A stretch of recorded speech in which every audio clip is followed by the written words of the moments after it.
Nah, kalau ingat-ingat Bung Karno, Ya. itu zaman Bung Karno kan Kus Bersaudara kan dimasukin penjara kan? Bung Karno tidak suka musik rock and roll. Musik rock and roll itu ngak-ngik-ngok sebutan Bung Karno untuk musik tersebut. Bung Karno begitu tidak suka dengan segala bentuk baru dari imperialisme, kolonialisme, dan barat, termasuk juga urusan musik. Ada catatan kecil sejarah yang menarik dari sini, sebuah kisah antara Bung Karno, grup band legendaris Gus Bus, dan musik ngak-ngik-ngok alias rock and roll. Ada kisah menarik di sini, yuk kita bahas dengan enjoy. Maaf bagi yang salah kamar.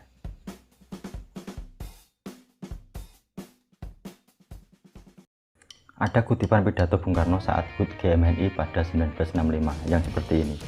Jangan seperti kawan-kawanmu, Gus Bersaudara, masih banyak lagu Indonesia. Kenapa mesti Elvis-Elvisan berengak-ngik-ngok? Jelas sekali, Soekarno begitu anti musik yang berbau kebarat-baratan.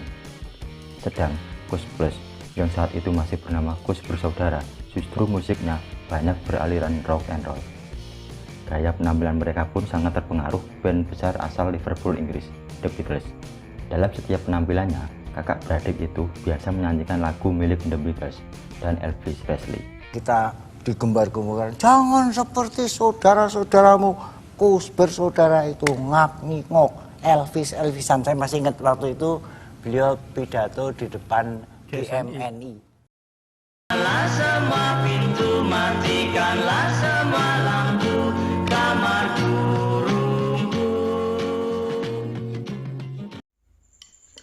Cerita dimulai dari sini. Gus Bersaudara ditangkap aparat keamanan. Mereka ditangkap usai terkena gerebekan saat pesta di kediaman Kolonel Kusno, Jati Petamburan, Jakarta Barat. Konser kecil pada Juni 1965 itu, saat Tony Kuswoyo, atas permintaan tuan rumah, mulai menyanyikan lagu The Beatles, I Saw Her Standing There. Belum tuntas lagu ini dimainkan, ada lemparan batu dari luar rumah. Jatuh seperti hujan. Tak cuma batu, teriakan juga terdengar dari puluhan pemuda. Ganyang ngak-ngik-ngok, ganyang neokolim, dan ganyang manikebu.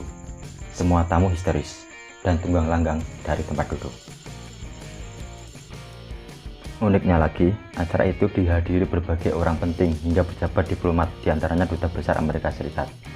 Seorang diplomat ada yang berhasil meloloskan diri, meski dengan kondisi ban mobilnya dikempesi. Gus Bersaudara tak bisa lari, mereka ditangkap dan dituntut minta maaf. 5 hari kemudian, mereka dipanggil polisi atas tuduhan menentang kebijakan negara. Tak hanya itu, peralatan musiknya pun disita. Jadi apa yang Harus terjadi? diingat, pada saat itu adalah kita sedang konfrontasi dengan Malaysia. Nah, kemudian kita didengungkan di Nusantara ini seolah-olah tidak suka dengan pemerintahan dia RI itu. Ini memang supaya didengar seolah-olah kita tuh memusuhi, ditangkap, masuk jail. Nanti kita akan dikirim ke sana. Secara diam-diam kita keluar dari penjara, terus kita eksodus ke Malaysia. Di sana kita bikin ya semacam Gerakan. counter lah gitu. Ceritanya begitu. Tapi ternyata ada cerita menarik di seputaran penangkapan Gus Bersaudara tahun 65 itu. Dan ini mungkin berbeda dengan pemahaman publik selama ini. Atau memang teman-teman udah tahu ini. Ternyata ada misi di balik penangkapan Gus Bersaudara. Grup band asal Tuban, Jawa Timur ini ternyata sengaja dimasukkan ke penjara untuk memberi kesan bahwa mereka itu tidak disukai pemerintah Indonesia dan diharapkan tidak dicurigai kalau dikirim untuk manggung di Malaysia.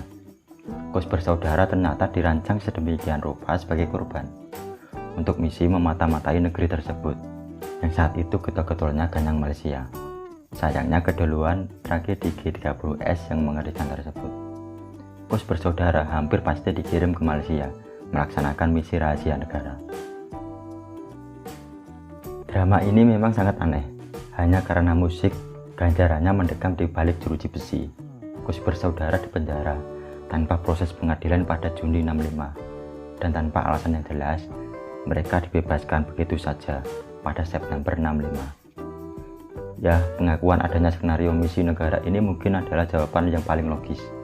Meskipun pengakuan sepihak ini baru muncul jauh setelah reformasi. Panjang lebarnya bisa kita lanjutkan di kolom komentar.